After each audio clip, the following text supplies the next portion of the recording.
የንስር ጥበብ የህይወት ለውጥና የከፍታ ሚስጥር። ጤና ይስጥልን የዊዝድም ቤተሰቦች፣ እንዴት አላችሁ?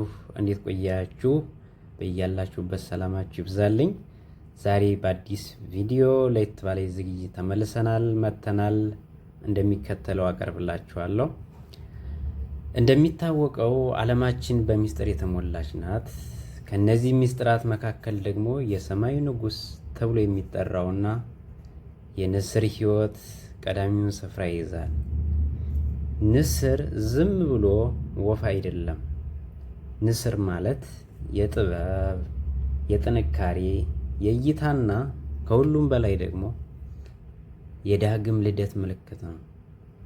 ዛሬ በዚህ በጥቂት ደቂቃዎች በሚኖረን ዝግጅቴ ላይ ስለ ንስር አስገራሚ ጥበቦች በጥልቀት እንመለከታለን። ንስር እንዴት ነው ማዕበልን ተገን አድርጎ ወደ ላይ የሚወጣው? ለምንስ ነው ከሌሎች አዕዋፋት የሚለየው?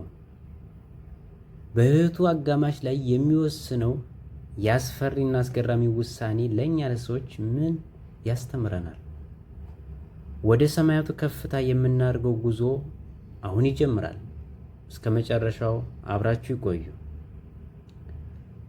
የንስር ሰባቱ የታወቁ የጥበብ መርሆች አሉ። እነሱ ምን ናቸው የሚሉትን በጥልቀት እናያለን። የንስር ጥበብ በሰባት ዋና ዋና ነጥቦች ከፋፍለን እናያቸዋለን። እነዚህ መርሆች በማንኛውም የህይወት ዘርፍ ለስኬት፣ ለለውጥ ለሚፈልጉ ሰዎች ሊተገብሯቸው የሚገቡ ቁልፍ እና ወሳኝ ነገሮች ናቸው። አንደኛ፣ ትኩረትና እይታ ወይም ደግሞ ቪዥን የምንለው ማለት ነው።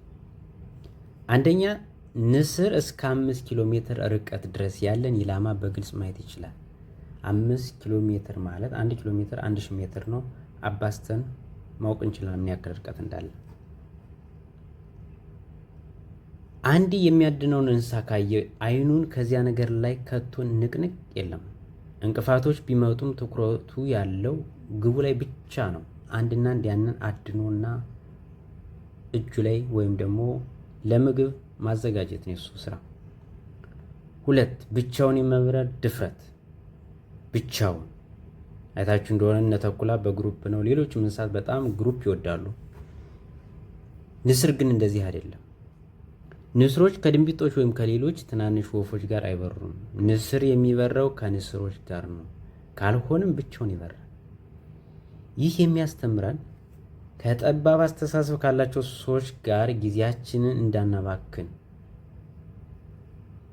3 ማዕበልን እንደ ዕድል መጠቀም። ሌሎች ወፎች ዝናብና ማዕበል ሲመጣ ይደበቃሉ ወይም ደግሞ ወደ መጠለያቸው ጎጆአቸው ይገባሉ። ንስር ግን ማዕበሉን ይጠብቃል።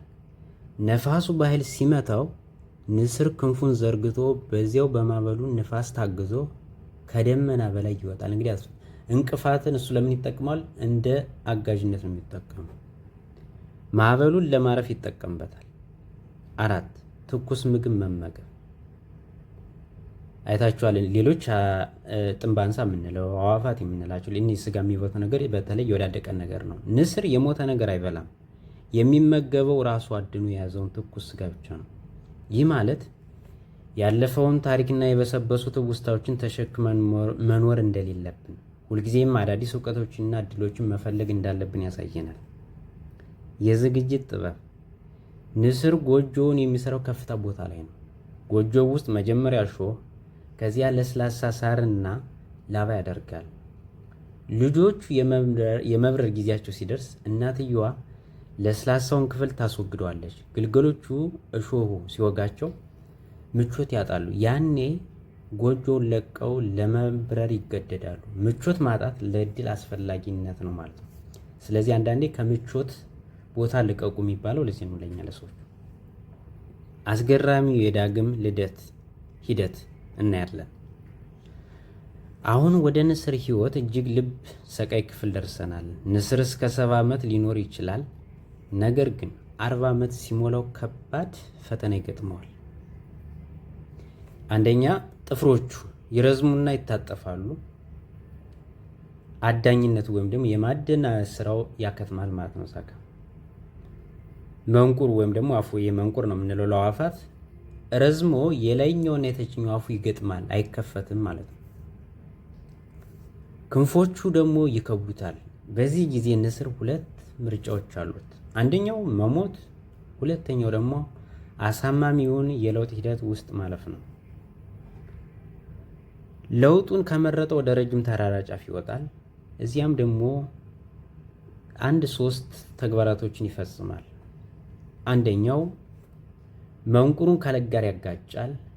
የቆየውና የታጠፈው ወይም ደግሞ ይሄ አፉ የላይኛውና የታችኛው አልከፈት እንዲያደርግ ያደርገው ማለት ነው። እስኪወድቅ ድረስ ደጋግሞ ይደበድበዋል። አዲሱ መንቁር እስኪበቅል ድረስ ደግሞ በትዕግስት ይጠብቃል። ሁለተኛ በአዲሱ መንቁሩ ወይም ደግሞ ይሄ አዲስ ባገኘው ማለት ነው የበቀለለት የቆዩና የደነዘዙ ጥፍሮቹን ማለት ነው አንድ ባንድ ነቅሎ ይጥላቸዋል። አዳዲስ ጥፍሮቹ ሲበቅሉለት ደግሞ የከበዱትና ያረጁትን ላባዎቹን ሙሉ በሙሉ ያስወግዳቸዋል። ይህ ጠቅላላ 5 ወር የሚፈጅ ስቃይና ትዕግስት የሚጠይቅ ሂደት ነው። ከ5 ወር በኋላ ንስር በአዲስ መልክ ይወለዳል። ለተጨማሪ 30 ዓመታት በኃይልና በግርማ ይኖራል። የንስር ጥበብ ለሰው ልጅ ምንድን ነው የሚያስፈልገው? ከንስር ህይወት የምንማረው ትልቁ ቁም ነገር ለውጥ የሚለው እና ለውጥ በጣም ለህይወታችን በጣም አስፈላጊ እንደሆነ። 2 አይነት ምርጫ አለ። ለውጥን መምረጥ ወይም ደግሞ ሁልጊዜም ተመሳሳይ ህይወት የመኖር ማለት ነው። ብዙዎቻችን የተሻለ ህይወት እንፈልጋለን። ነገር ግን ያረጁ ልምዶቻችን፣ ፍርሃታችንና የኋላ የሚጎትን ትውስታዎችን መተው አንፈልግም። እንደ ንስር ዳግም ለመወለድና ወደ ከፍታ ለመውጣት የግድ አሳማሚ ውሳኔዎችን መወሰን ይኖርብናል። ያረጀ አስተሳሰባችን መሰባበር፣ ክብደት የሆኑ ጓደኝነቶችና ልምዶቻችን ነቅሎ መጣል፣ እንዲሁም በብቸኝነት ተራራው ላይ ሆኖ ራስን ማደስ ያስፈልጋል። ያለ ለውጥ እድገት የለም። ያለ መስዋዕትነት ደግሞ ድል የለም። ሁልጊዜም ራሳችንን በስጋዊ በመንፈሳዊ ነገር ራሳችን ብቁ ማድረግ አለብን። የንስር ጥበብ ማለት የከፍታ ጥበብ ነው። በማዕበል ውስጥ መረጋጋት፣ በብቸኝነት ውስጥ ጥንካሬ፣ በስቃይ ውስጥ ተስፋን ማየት ነው። እናንተም በሕይወታችሁ ማዕበል ሲገጥማችሁ አትደበቁ። ይልቁንም ክንፋችሁን ዘርጉና ወደ ላይ ውጡ። ስለተከታተላችሁኝ ከልብ አመሰግናለሁ። የቪዲዮ ጠቃሚ ሆኖ ካገኛችሁት ላይክ በማድረግና ለወዳጆቻችሁ ሼር በማድረግ አጋርነታችሁን አሳዩኝ።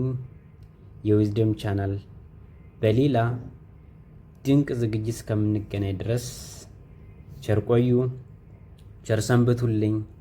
ያላችሁን አስተያየት የተገነዛችሁን ለህይወታችሁ አዲስ የፈጠራችሁም ነገር የተፈጠራችሁም ተነሳሽነት ደግሞ በኮሜንት መስጫው ላይ አስቀምጡልኝ። ቀጣይ ደግሞ በሌላ ዝግጅት እስከምንገናኝ ድረስ ቸር ቆዩ፣ ቸር ሰንብቱልኝ።